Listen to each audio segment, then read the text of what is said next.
अस्सलामुअलैकुम अज़ीज़ तुलबा, welcome to active learners point. हम कर रहे हैं ब्रीच कोर्स।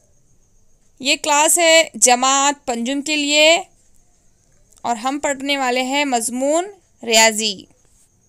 अज़ीज़ तुलबा, आज है ब्रीच कोर्स का 11वां दिन और हम कर रहे थे 3 हिंसी और 4 हिंसी अदद की जमा खड़ी तरतीब में। तो इससे पहले की वीडियोस अगर आपने नहीं देखी है तो चैनल पर मौजूद है, वो देख लीजिए और आप अच्छे से समझ जाएंगे कि खड़ी तरतीब में 3 हिंसी और 4 हिंसी अदद को किस तरह से जमा करना है। तो चलिए हम करेंगे खड़ी तरतीब में 4 हिंसी अदद की जमा। तो यहाँ पर आपको क्या करना है, हल करके देखना है कि सलोनी, गौतम और जॉन इनमें से 6530 में 29 जमा करना है। ये हिसाब किसने सही किया? तो आपकी तरह ही ये बच्चे हैं, सलोनी, गौतम और जॉन। ये वाला जो है सलोनी ने किया, ऐसा हम समझते हैं। ये वाला जो सॉल्यूशन है ये गौतम ने किया और ये वाला सॉल्यूशन जॉन ने किया। तो इन तीनों में से सही हिसाब किसका है? तो यहाँ देखिए, सलोनी ने 6530 में 29 जमा किया, लेकिन यहाँ पर उसने जो 9 इकाई और 2 दहाई है इसको सैकड़ा और हज़ार के मुकाम पर लिख दिया, यानी कि ये जो है गलत हो गया। इसके बाद यहाँ पर गौतम का जो ये सॉल्यूशन है इसको थोड़ा देर से देखेंगे हम, और ये जॉन का सॉल्यूशन देखेंगे। उसने क्या किया, 9 इकाई और 2 दहाई को दहाई और सैकड़े के मुकाम पर लिख दिया, यानी कि ये उसने गलत किया। उसके बाद गौतम ने क्या किया, 6530 इनको सही मुकाम पर लिखा, इकाई, दहाई, सैकड़ा, और 29 को भी 9 इकाई और 2 दहाई के मुकाम पर लिखा और उसने क्या किया, सही से जमा किया। देख लीजिए, हम इसे सॉल्व करते हैं। 0 इकाई और 9 इकाई को जमा करने पर 9 जवाब आएगा। 3 दहाई और 2 दहाई को जमा करेंगे तो क्या आएगा, 5 दहाई, और 5 सैकड़े का 5 और 6000 का 6। तो ये जो सॉल्यूशन है, ये जो हल है, ये सही है, यानी कि किसने सही किया? गौतम ने सही किया। तो हमें सही मुकाम पर सही अदद लिखना है। आया समझ में? ठीक है। तो यहाँ पर गौतम ने सही किया, तो यहाँ हम करेक्ट का निशान लगाएंगे और ये दोनों ने गलत किया।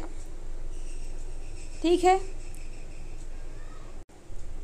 अब यहाँ पर आपको है जमा करो। तो यहाँ पर 380 में जमा करना है 36, उसमें जमा करना है 140 और उसमें जमा करना है 77। तो इसको खड़ी तरतीब में लिखकर जमा करना है। तो यहाँ पर लिखेंगे हम इकाई, दहाई, सैकड़ा, हज़ार।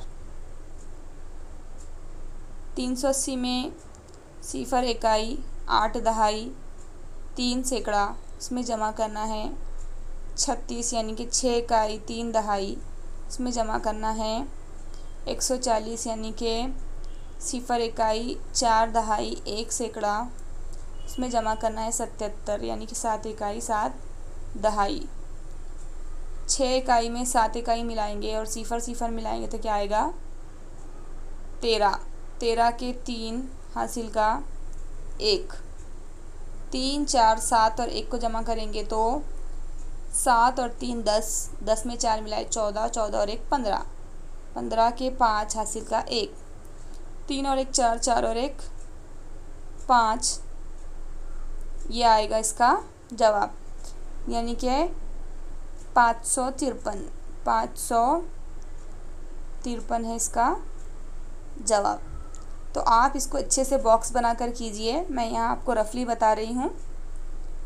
तो 380 में 36 जमा 140 जमा 77 करने पर जवाब आएगा 553।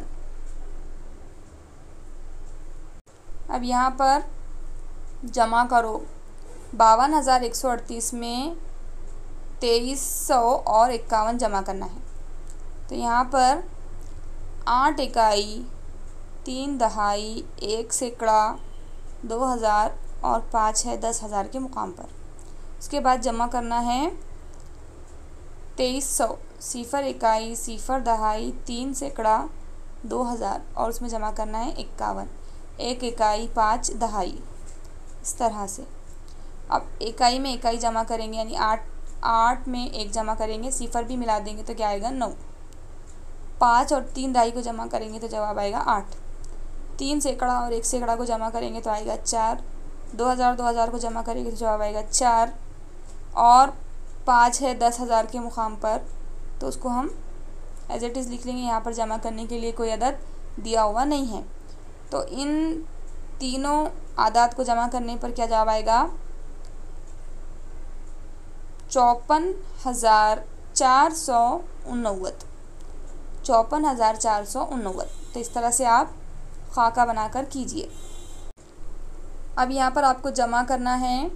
ज़ेल की जमा आड़ी तरतीब में कीजिए और हासिल का ज़बानी याद रखिए। तो जो हासिल का है उसे ज़बानी याद रखना है। तो यहाँ आड़ी तरतीब में जमा करेंगे 24,352। 24,352 में जमा करना है 458, इस तरह से। तो 8 इकाई और 2 इकाई को जमा करेंगे तो आएगा 10। 10 का सिफर, हासिल का 1। 5 दहाई और 5 दहाई को जमा करेंगे तो आ जाएगा 10 और हासिल का 1 था तो हो जाएगा 11। 11 का 1 और हासिल का 1। 4 सैकड़ा और 3 सैकड़ा को जमा करेंगे तो हो जाएगा 7 और इसमें हासिल का 1 मिला लेंगे तो बन जाएगा 8। 8 उसके बाद है यहाँ पर देखिए 1000 के मुकाम पर कोई नंबर नहीं है, कोई अदद नहीं है। यहाँ पर 1000 के मुकाम पर 4 है तो 4 हम एज इट इज़ लिख लेंगे। और 10,000 के मुकाम पर यहाँ कोई नंबर नहीं है, यहाँ पर है 2, तो इसको भी हम यहाँ लिख लेंगे। तो इसका जवाब हो गया 24,810। तो बड़ा आसान है जमा करना। आप जितने ज़्यादा क्वेश्चंस, जितने ज़्यादा सवालात हल करेंगे उतनी ज़्यादा आपको प्रैक्टिस होंगी। तो बच्चों अपनी कॉपियों में ख़ुद से क्वेश्चंस बनाकर आप जमा कीजिए, ख़ुद से बनाइए। कोई भी नंबर आप लीजिए, 4 हिंसी अदद लीजिए, 3 हिंसी अदद लीजिए, 5 हिंसी अदद लीजिए। पहले 2 हिंसी अदद करिए, फिर 3 हिंसी, फिर 4 हिंसी, फिर 5 हिंसी। 3 हिंसी को 4 हिंसी से, 4 हिंसी को 2 हिंसी से, 5 हिंसी को 2 हिंसी से जमा कीजिए और हासिल का लगाइए। बड़े बड़े नंबर्स मतलब 8, 7 लेकर जमा कीजिए। देखिए आप बहुत अच्छे से जमा कर पाएंगे। यहाँ पर अगला सवाल आपको दिया हुआ है। एक जलसे में 1504 मर्द, 752 औरतें और 75 बच्चे हाजिर थे। तो इस जलसे में कुल कितने लोग हाजिर थे? तो इस सवाल को भी आड़ी तरतीब में हम हल करेंगे। तो पहले मर्द कितने थे? 1504 और औरतें थी 752 और बच्चे थे 75। कुल कितने लोग थे? तो 5 इकाई में 2 इकाई मिला लेंगे और 4 इकाई मिला लेंगे तो क्या हो जाएगा 5 में 2 मिलाए तो 7 और 7 में 4 मिला दिए तो हो जाएगा 11। यानी कि 1 इकाई और हासिल का 1। हासिल का 1 मन में याद रखिए। उसके बाद 7 दहाई, 5 दहाई और यहाँ पर सिफर दहाई है। इसको जमा कर देंगे तो हो जाएगा 7 और 5 12 और हासिल का 1 मिला लेंगे तो हो जाएगा 13। 13 का 3, हासिल का 1। अब देखिए यहाँ पर सैकड़े के मुकाम पर कोई अदद नहीं है। यहाँ पर है 7 और यहाँ पर है 5। 7 और 5 को हम जमा कर लेंगे तो हो जाएगा 12 और हासिल का 1 हमने रखा था तो हो जाएगा 7 और 5 12 और 1 13। 13 के 3 और हासिल का 1। यहाँ देखिए 1000 के मुकाम पर कोई अदद नहीं है, यहाँ पर भी नहीं है, यहाँ पर है 1। इस 1 में हासिल का 1 मिला लेंगे तो हो जाएगा 2। तो जवाब आएगा 2331। तो टोटल यानी कि कुल कितने लोग थे? कुल लोग थे 2331। तो उम्मीद करती हूँ आपको ये अच्छे से समझ में आया है कि आड़ी तरतीब में और खड़ी तरतीब में किस तरह से अददों को जमा करना है। तो अगर आप हमारे चैनल पर नए हैं तो इसे सब्सक्राइब कर दीजिए, अपने फ्रेंड्स के साथ ज़्यादा से ज़्यादा शेयर कीजिए और कमेंट बॉक्स में कमेंट कीजिए कि आपको वीडियो कैसी लगी। वीडियो को लाइक करना मत भूलिए। अच्छे से पढ़िए, पढ़ते रहिए। हम मिलेंगे नेक्स्ट वीडियो में। तब तक के लिए अल्लाह हाफिज़। Thanks for watching.